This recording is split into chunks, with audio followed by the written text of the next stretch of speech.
What's up, guys? Welcome into MLB DFS Live. I'm your host, Ben Hostler. It is Tuesday, May 11th. We got a big slate tonight, 12 games. Gonna just kind of talk through some things, let you guys join up here. Slate breaker, yeah. So I actually don't really want to play the Padres anyways. Hopefully, this doesn't drastically lower their ownership. So if you guys didn't see, but just a couple seconds ago, Tatis Jr., Profar, and someone else got placed on like the health protocols injured list, so they're not going to be in the lineup tonight. But yeah, I mean, the Padres are going to be super chalk. At least they're projecting to be as of right now. It's really cold in Colorado. It's cold and wet. It's just not great weather. It's basically the same weather that they had yesterday when they postponed their game, but since they already have a doubleheader tomorrow due to that postponed game, I do think that they're going to play this game. But it's just not good weather. It doesn't really, the cold weather doesn't really matter in Coors just because the ball is going to fly anyways. But you have to imagine these guys really don't want to play in this weather. Now they lose Tatis Jr., which is one of the best hitters in the league. I had them like 3 or 4 in my stack rankings, anyways. The Padres, that is. So doesn't do much for me because I didn't want to play them anyways. I'm more of like a one lineup player. Sometimes on these bigger slates I'll play three. I'll play 3 max, but typically I play one lineup. So I don't know. I wasn't looking at a ton of Padres. Speaking of that, though, if you want access to my core plays while people are joining up, you can get those every slate. Won 10,000 like a week and a half ago with my core plays. Other subscribers won big with me. You can get access to those every slate, dfscover.com. And we're actually running a new promo. If you sign up for a week pass of MLB core plays, you get free access to our optimizer, which we have a really user-friendly optimizer if you like to play multiple lineups. I know a lot of our subscribers use that optimizer every night. So good promo. If you sign up for a week of MLB, you get that optimizer for free. I have the Bet Karma trends page pulled up. Looking at some of these totals. There's some big totals. So I'll kind of get into things. If you guys have questions while people are joining in, go ahead and ask. I'm going to talk about some pitchers, and then I'll talk about some stacks. I'll go through some targets I like at each position as well before I head out of here. But this is an interesting pitching slate. 12 games, there's going to be a lot of options. I think there's some really good options. I think ownership's going to be really defined the closer we get to lock. So we've got some good pitchers up top, right? We've got Walker Buehler, we've got Freddie Peralta, we've got my boy John Means. That's 3 really good options at the top, and there's other expensive options, right? Stroman gets the Orioles. He's expensive. Not someone I typically play in DFS because he doesn't strike out a ton of guys, but it is a good matchup. So we got some big names up top, and then we have a pitcher I really like in the mid tier. So I actually have a smaller pool than I normally do on a bigger slate. So we'll get into that a little bit. So as far as pitcher goes, I think how ownership's going to shake out. I think the highest owned pitcher is going to be Brady Singer. He's sub 6K against Detroit. I'm not a huge Singer guy, but Detroit is going to strike out a lot. So it makes sense that people will want to play him. But I don't know. I mean, I like to take lefties against Detroit. They're gonna pack the lineup with lefties against Singer. I'm just not a big Singer fan, and I don't think on a 12-game slate Brady Singer should be 40 to 50% owned. But I think that's what's gonna happen tonight. So I'm actually probably not going to play Brady Singer. He makes complete sense if you want to play him in cash games, but I just don't weight ownership very heavily in baseball. I don't weight it heavily in cash games. I don't care if a pitcher is going to be 90% owned or if he's going to be 9% owned. If I like him enough, I'm going to play him in my main lineup. So I'm personally going to say no to Brady Singer tonight. I understand people wanting to play him because he is cheap.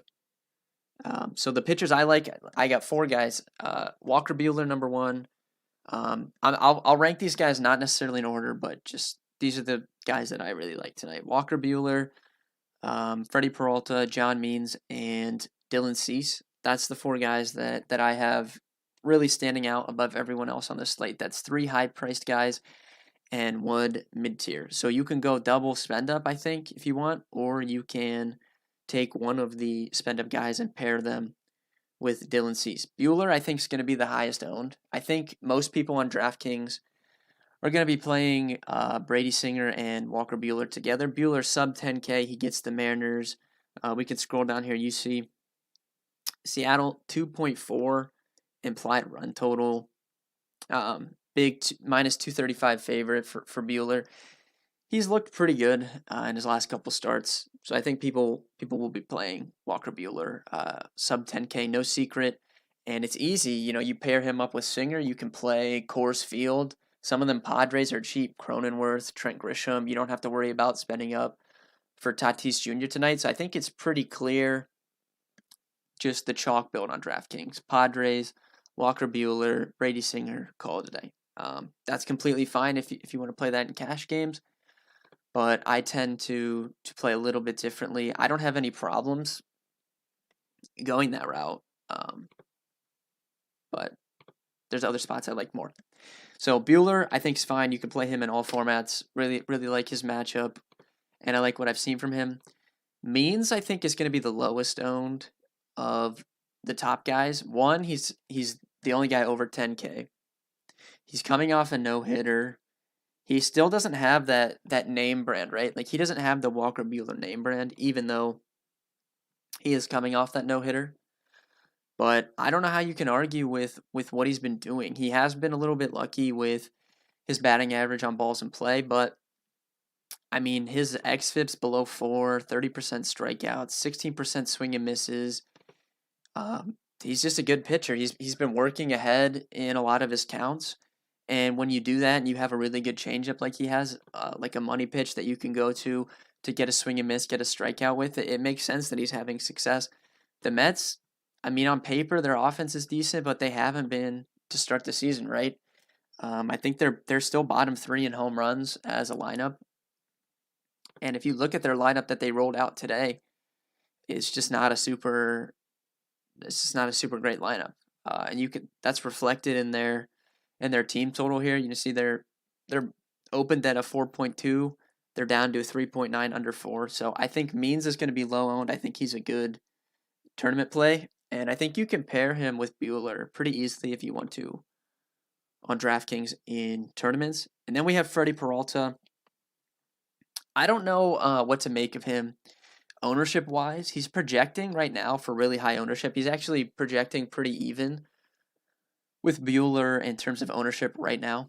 But I don't really expect that to continue because I think, like I said, I think most people are going to play Bueller and Singer and spend up on some bats, get some Padres in there, and some of the other expensive stacks. So I don't think Bueller, or I don't think Peralta rather, will approach Bueller in ownership. I think Bueller's gonna be a little bit higher. I like Peralta. You can see his strikeout rate this season, 40%. Huge strikeout upside. He doesn't have, like, John Means is someone that's gonna go like over 100 pitches pretty much every start. Freddie Peralta, you really can't count on that, but you can count on the strikeouts being there. And if you look at this Cardinals lineup, Freddie Peralta, it's over 45% strikeouts the last 2 seasons against righties. There's 6 righties in this Cardinals lineup. It's all righties after the first 2 hitters. They're big hitters that we are scared of. Goldschmidt, Nolan Arenado, those guys are right-handed. And the top 2 hitters, Tommy Edman and Dylan Carlson, those guys are much better against lefties than they are against righties. So I think it's a really good matchup for him. He's at home.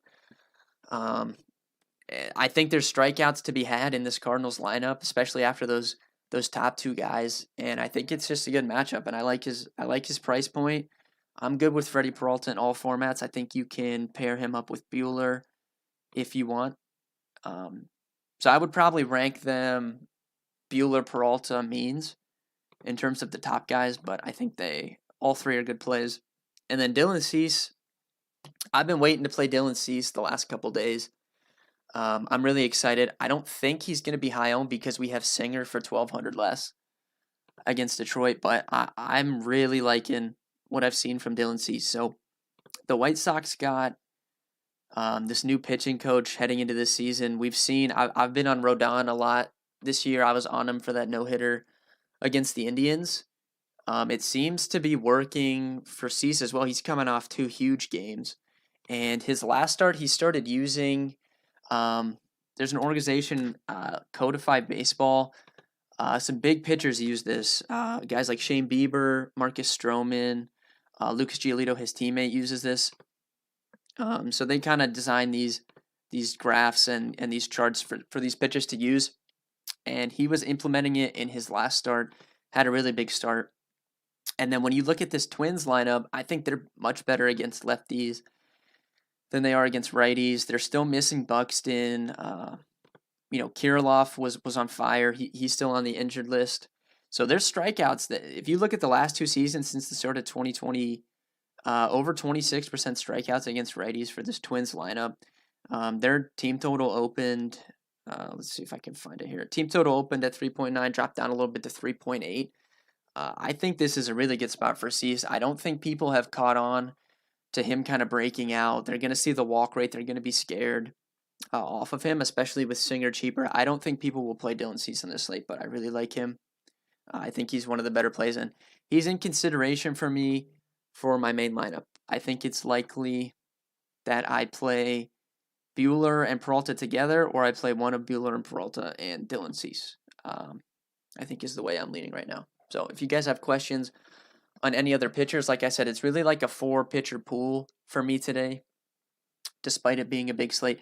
I do think you could talk me into someone like Robbie Ray, who has strikeout upside. Matt Boyd has strikeout upside, but I feel really confident in Cease, and he's only 7K, so I don't really see myself needing to dip down into that mid-tier for both pitchers when we have 3 guys I like up top as well. We did just get some news that the Yankees-Rays game is in jeopardy of being played tonight. I didn't have a ton of interest in anyone there. I think Montgomery maybe would have been a little bit interesting just because the Rays strike out a ton against left-handed pitching, but didn't have a ton of interest there anyways, so that doesn't do much for me. How do I feel about Ohtani? Ohtani is interesting. Big Ohtani fan, but I don't think this is a good matchup for him. When you play Ohtani, you know that he's going to walk guys. So he's going to rely on striking out a lot of guys to make up for those points. He's going to put guys on base, and they can score runs against him, when you're handing out free passes. The Astros are the most patient lineup in baseball. They don't chase a lot of pitches. So I think it's a bad matchup for him personally, and I actually am more inclined to play Houston bats tonight than I am Ohtani. And if you look at this Angels bullpen, it is in shambles, dude. They didn't have really anyone to start last night. They rolled out Junior Guerra. He couldn't stop walking guys. And then they put in Suarez after him. And all these guys in this bullpen have been used a ton over the last couple of days. So if the Astros do get Ohtani out early and the Angels are forced to go to that bullpen, I think it's just going to be a massacre. So the Astros are actually number 2 for me in terms of stacks on the slate, behind only the Toronto Blue Jays. So we'll kind of transition that into my stack talk here. And if you guys have questions, like I said, about pitching, that's fine. But yeah, number 1 for me stack is Toronto, and then number 2 is going to be Houston. I kind of just gave my Houston analysis right there, but Toronto gets Bryce Wilson. Bryce Wilson was a big prospect / is a big prospect for the Braves, but anytime he has been called up to start for the Braves, it's just been bad. He's gotten beat up a ton. I love this Blue Jays lineup, and I love stacking against Atlanta because their bullpen is terrible.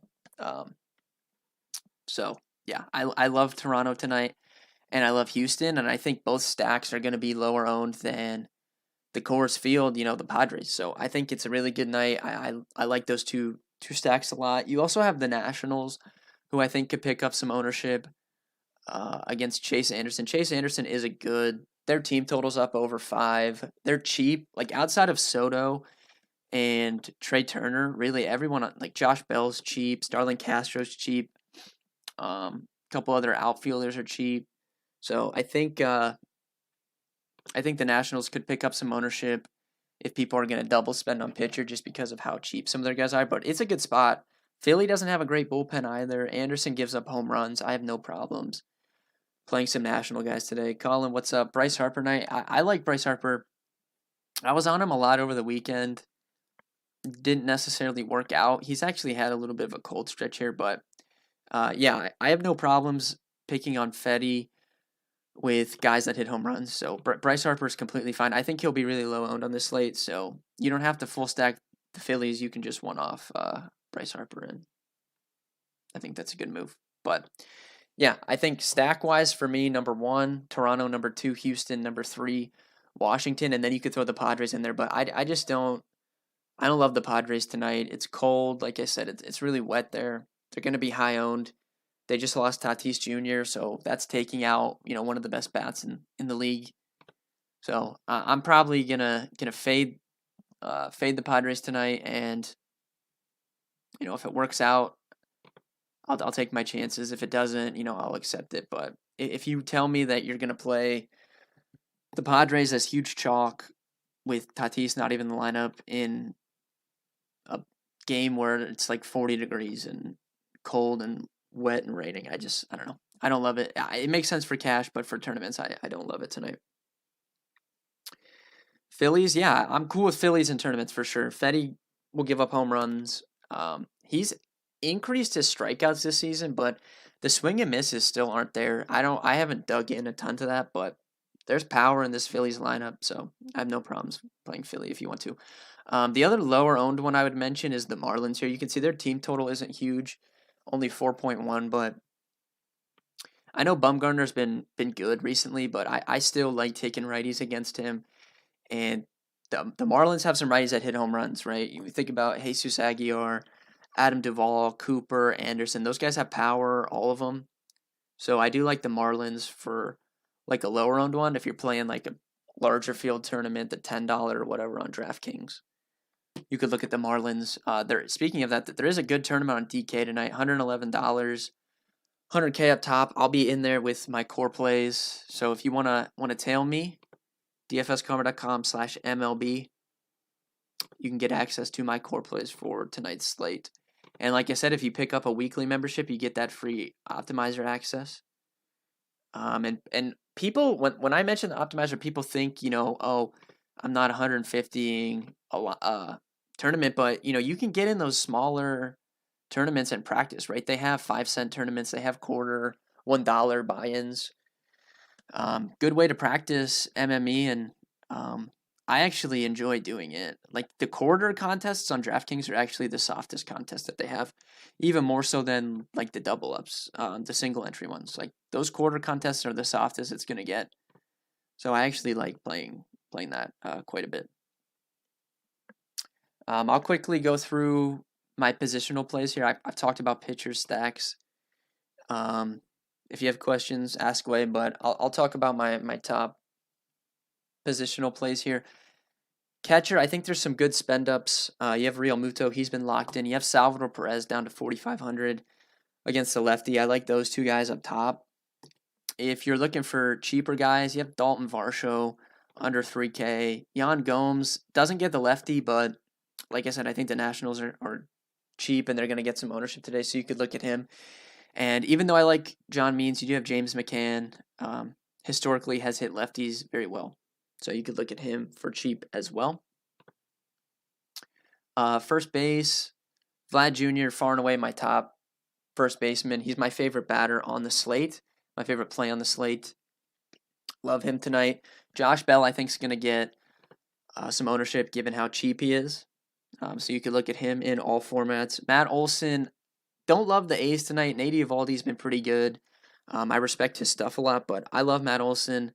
against lefties. I love him against righties. He's cheap, and that's the exact type of one-off that I like to take in tournaments because he has, huge power upside.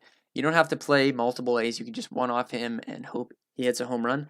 And then, like I said, Marlins, I think, are a good leverage stack in tournaments. You have Cooper, who has 1B eligibility. He is pretty cheap on DraftKings. I haven't checked FanDuel, but I'm assuming the Marlins guys are pretty cheap over there as well. Second base, I think we see some pretty massive ownership on Jake Cronenworth. I'm completely fine with him at that price in cash games. No real problems with him in cash games. You also have Marwin Gonzalez, who is at the top of the Red Sox lineup. He's cheap. He could pick up some ownership in cash games. No problems with those guys if you're saving. Marcus Semien, leading off for the Blue Jays, is my favorite play. And then you have two spend-ups in Whit Merrifield and Jose Altuve. Like I said, I really like the Astros stack tonight. So Altuve would be a must there. Whit Merrifield, I love him against lefties. I love just playing him in tournaments most nights. He has power. He's a good hitter. He loves to steal bases. He's just a good hitter. And, you don't even have to one-up. You can mini stack him with Perez. Even though I like Matt Boyd, you can mini stack those two guys who hit lefties very well. And that's going to give you, just naturally low ownership in your lineup. And you can play chalk around it. And that's just a little way to differentiate. Third base, Manny Machado, I think, will pick up some pretty big ownership here, especially with Tatis out of the lineup. People will, if they were going to play Tatis over Machado, they'll just shift over and play Machado now. You have Kevin Biggio is cheap, fitting with my favorite stack. Alex Bregman right there. He's a must in an Astros stack. So that's probably my favorite plays, but Starlin Castro's cheap. Brian Anderson are cheap. So those are some guys you could look at if saving. Castro might, I don't know. People don't like to play him against righties, but he's so cheap that if people are going to spend up for two pitchers, I could see him picking up a little ownership. But I'm still sticking with the theory that most people are going to play Singer and Buehler together on DraftKings, so they'll have money to get to those Padres. Shortstop, no Tatis, so I haven't seen a Padres lineup. We'll have to see what they're doing because Profar is on the injured list, and Mateo as well. So I don't know who is going to play shortstop for them. I guess they have Ha-Seong Kim. He's pretty cheap, so he could pick some ownership up, especially if he gets up in the lineup a little bit. Bo Bichette and Carlos Correa are my favorite two plays here. There are some other cheaper guys if you want to save. And then you have Trey Turner right there fitting with the national stack. But I like Bo Bichette and Carlos Correa the most at this position tonight. And then we'll finish up here at outfield. Trent Grisham is going to be the highest owned outfield. He's 4,300 on DraftKings. Lefty righty. Senzatella is terrible in Coors Field. No real reason to fade him in cash games. He's a fine play. I have no issues with him, but he's going to be very highly owned. I like Jordan Alvarez against the righty Ohtani. Kind of gave away my theory there, but if you're going to play Houston, I think you have to full stack him just because of how much Ohtani walks. If you one off someone, it's going to be very easy for them to walk a couple times rather than seeing a good pitch to hit. But if you get one of these guys with 2-3 guys on base, especially like I said, once they get into that bullpen, I think it's going to be a good night for the Astros. So I like Jordan Alvarez. I like Juan Soto. Those are probably my two favorite spend ups, but Jordan would be number one for me. And then you have the cheaper Astros guys too, like Tucker, Brantley. Tucker's looked really good the last couple games. Looked like he is ready to break out of that slump. Looked really good last night. So I like Tucker. I like the Blue Jays guys. Blue Jays guys are cheap, right? Grichuk, Teoscar Hernandez in the middle of the lineup and cheap on DraftKings. So I like that. Jorge Soler, I think, is going to be popular against the lefties. Only 3,200 on DraftKings. That's a good play in cash games, or you can use him as a one-off. He does have power.